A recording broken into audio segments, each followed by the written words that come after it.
Welcome back to Danganronpa Trigger Happy Havoc, and we are here about to go and start the trial. So let's start this trial, man. Here we go. So everyone's ready to what? Am I blind or are we missing someone? Yo, Toko is not here. Huh? And Toko is... You really don't remember? Come on! Hey, I'm just kidding. How could I forget that little nut job? She's a crucial part of the class trial this time. What are you gonna do? Okie dokie, I'll go ahead and drag her out of here, taking this room. Just one moment, please. And just like he said, 2 minutes later, he reappears, dragging Toko behind him. I told him I didn't want to, but he forced me, and I can't believe you would drag a girl around. Terrible! You're terrible! Phew! Whew! So now everyone's here, right? Okay, then hustle up to the elevator. Let's get the show on the road! I'll see you guys later! let's go. So shall we get going? It's time to find out who killed Chihiro. Chihiro Fujiaski. She was so gentle, so calm and meek. Nobody had any problems with her. Someone made the choice to kill a girl like that. The murderer is one of us. Someone's sitting right here. We have no choice, right? We have to do this. It's true. Yes. We use small nod in reply. With one last deep breath, we'll walk through the elevator on shaky legs. Each step forward, I can feel my heart starting to race faster and faster. Soon as it was on, the elevator didn't to descend. I couldn't get a hold of my emotions, couldn't stop speculating. Sealed by sick of heavy clunking sounds deeper and deeper into the ground. As we went deeper, the uneasiness in my heart grew bigger. The elevator was unaffected, however, and continued to descend without hesitation. Until finally, it came to a sudden stop. What do you think? I redecorated. Isn't it so fresh? Isn't it so exciting? Don't waste your time with stupid questions. Let's get this over with. Very nice. Good, you're ready to go. Good day. Don't hate it out, not at all. Well? So let's get this show on the road. Thrills, chills, Everyone, kills! please find your assigned seats. And so, the curtain opened once again. A deadly judgment, a deadly deception, a deadly betrayal, a deadly riddle, a deadly defense, a deadly case, a deadly class trial.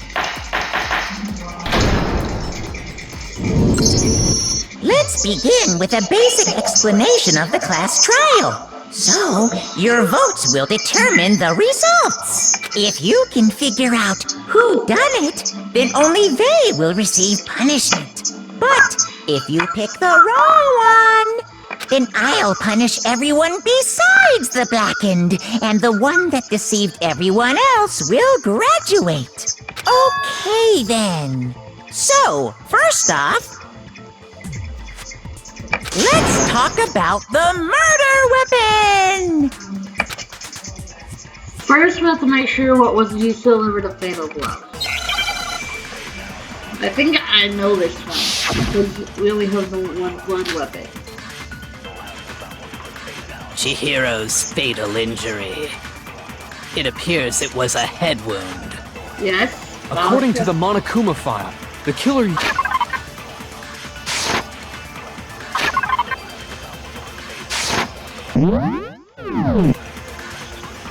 What kind of blunt instrument could it have been? Do you think you support the consequence of death? I didn't think about it one more time. Oh, I missed that. Chihiro's fatal injury. It appears it was. According to the Monokuma file, what kind of blood? I bet it was an iron pipe. No. Interesting. That certainly would make for a powerful weapon. Poor Chihiro. The weapon had to be at the same time. There was something we both stand on. Chihiro's. It appears it was. According to the Monokuma file, what kind of blood? I bet it was an iron pipe. No, that's wrong. Oh, I got it. Oh, failed. Can we agree that the object that dealt the fatal blow was the dumbbell found at the scene of the crime? It was covered in blood, and there was nothing else at the scene that could have caused that kind of injury. And the wound on the victim's head. Let me check real quick. Come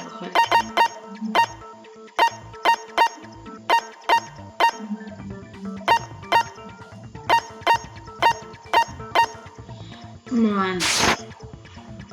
As far as I'm concerned, there's no mistake and no room for doubt on this one. You looked at her head wound? Yes! That's so creepy! She's a detective. That's what she does. If you don't mind, I will proceed from here.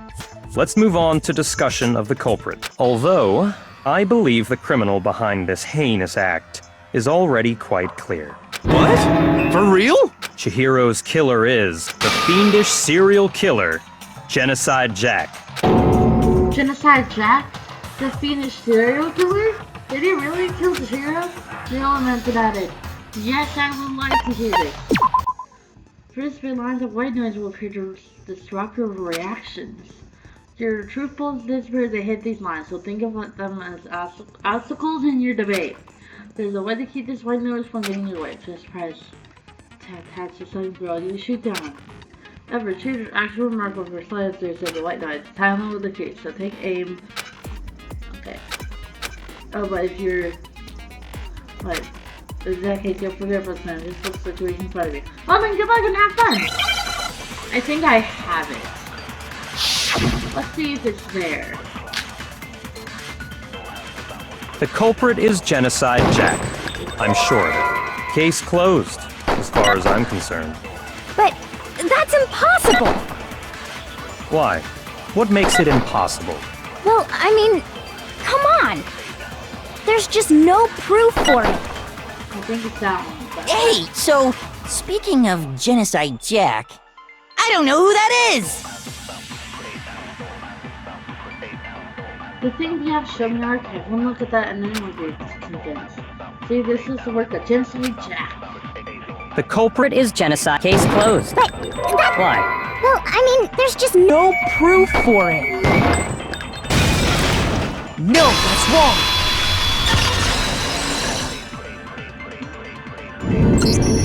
I might know one reason he could be involved. What? I found this file while I was looking around the archive in the library.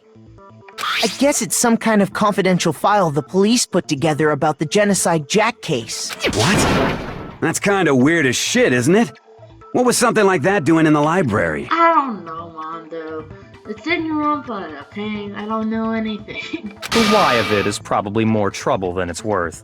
So let's forget about that for now.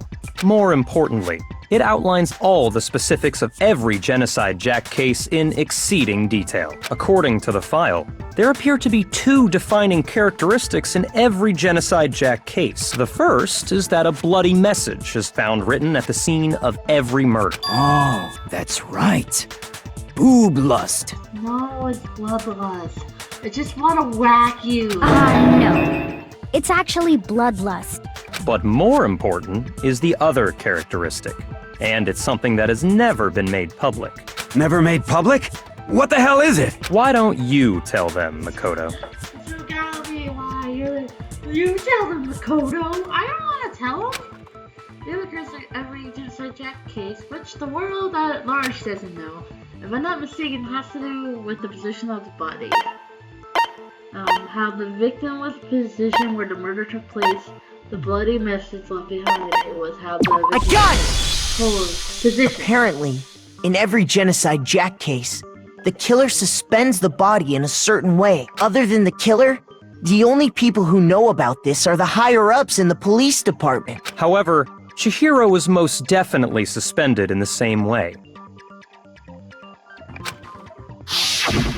So, how did the culprit know about this when only high-level police officials were aware of it? There's only one logical answer I can think of. It's because the culprit in this case is the real Genocide Jack. No fucking way! You're saying Genocide Jack is one of us? Yes, in fact, it's Toko. What? This Toko?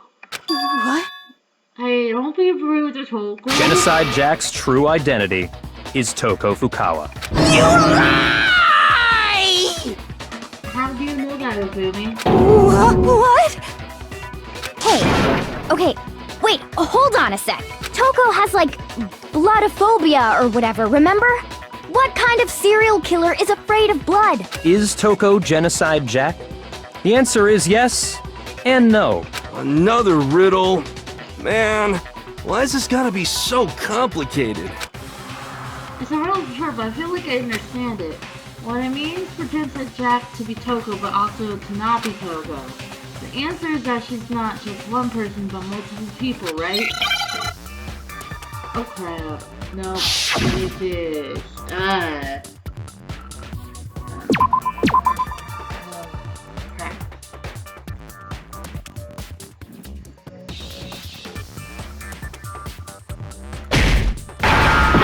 Nope. Nope. Just putting. I can't be S. I? Nope.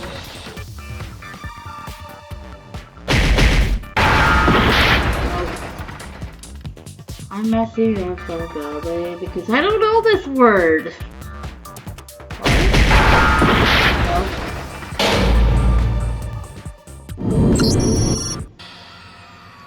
Nobody believes me. No one wants to hear what I have to say. Have we already come to the end of the debate? When the class trial is officially adjourned, now it's time to reveal who's the blackened. Boo! It was you the one that points to Makoto! However, Makoto is not the black and too bad. It's like the real killer gets graduates. Congratulations to them. Right, and everyone now let's be punished. Is this really the end for all of us? Is it over? Yeah. I refuse to give up yet!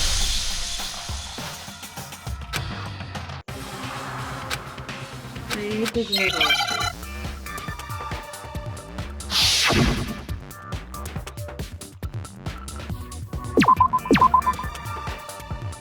What?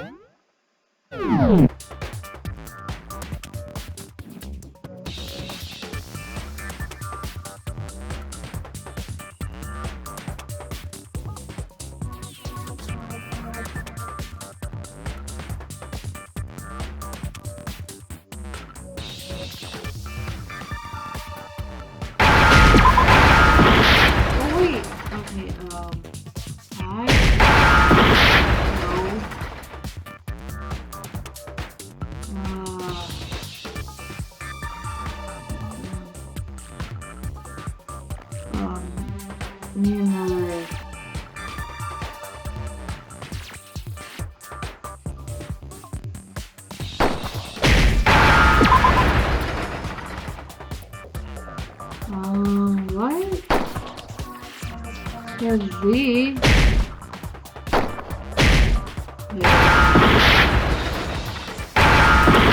Nope. Why is it Z? It's so hard, man.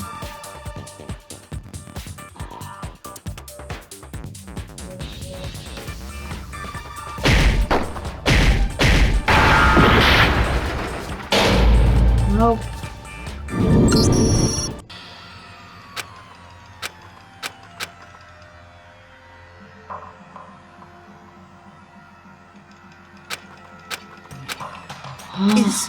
Is this... I refuse to give up yet!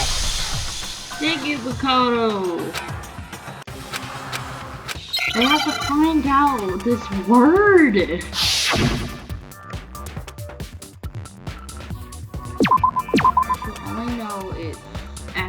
see. Okay. Let's see.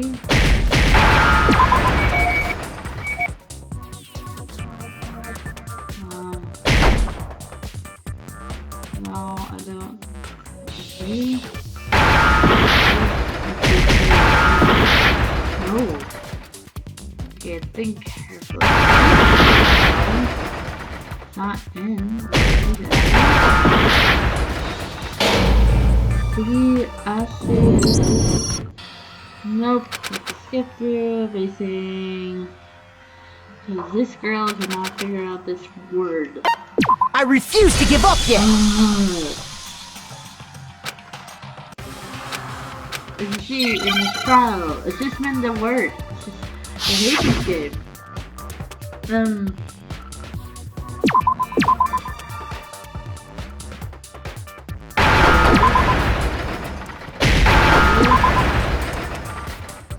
I think it's L.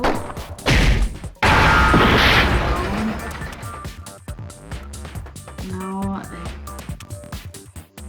it's not I. Maybe B. Too ridiculous. Do you think it's an R? Yeah. I think it has something to do with that R.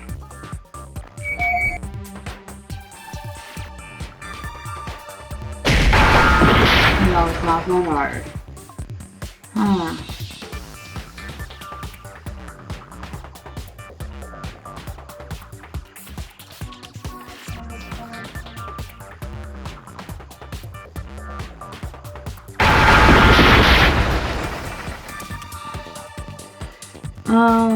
I don't know this word.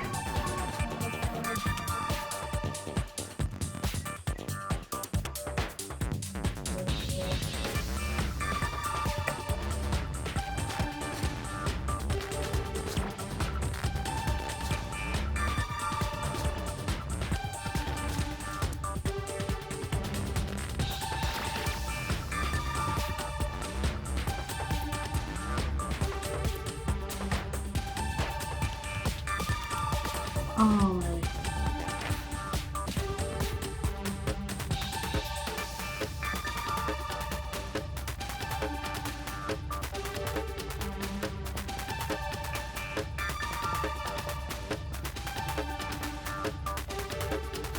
How do I solve this one?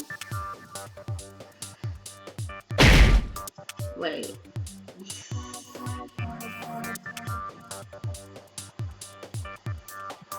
Where's the Z?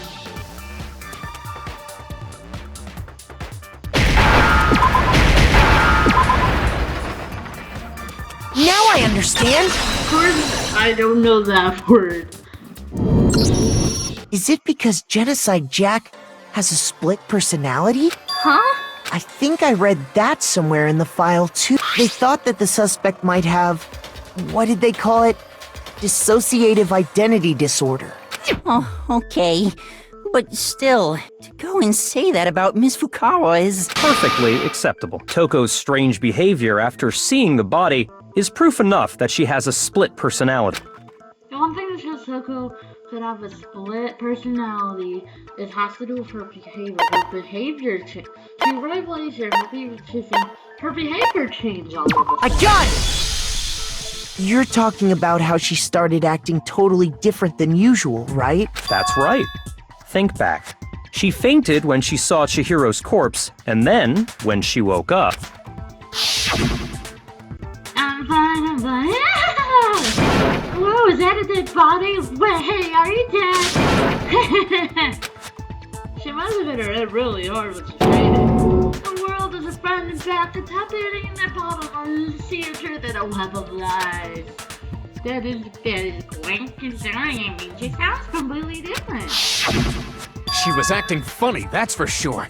That melancholy tone of hers completely disappeared. Don't go assigning adjectives to my tone without permission. Not to mention, once she regained consciousness and saw Chihiro's body again, she was utterly calm. In other words, within her is one personality that can't handle blood, and one that obviously can't.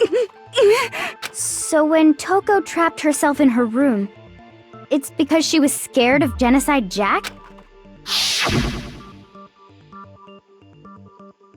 I won't let Genocide Jack have control. I drive out the killer, drive out the murderous fiend. The reason she locked herself in her room wasn't to keep other people from getting in. It was to keep her other personality from getting out. What? Toko was afraid. Afraid of the murderous fiend inside of her. Of killing even more people. How? Yeah. How can you know all this? I do believe you misunderstood her. What she's trying to say isn't, how can you know all this? No. What she wants to know is, how could you tell them? Huh?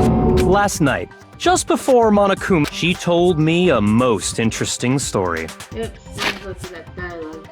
Last night, just before Monokuma gave his motive, we tokenized her conversation. Okay. She said, a murderous fiend lived within her, and she was afraid it could appear and attack at any time. And that trepidation is what's caused her to have such a bleak attitude. Isn't that right, Toko? Okay, we started the trial. We found out the weapon is a dumbbell. And we are saying that the person who killed her, killed Chihiro, was Genocide Jack. And we are saying that Genocide Jack is Toko Fukawa. And it took me forever because I don't know the words for, another word for, personality. Like, personality disorders. So we'll stop here for today, and I'll see you all guys next time. Bye!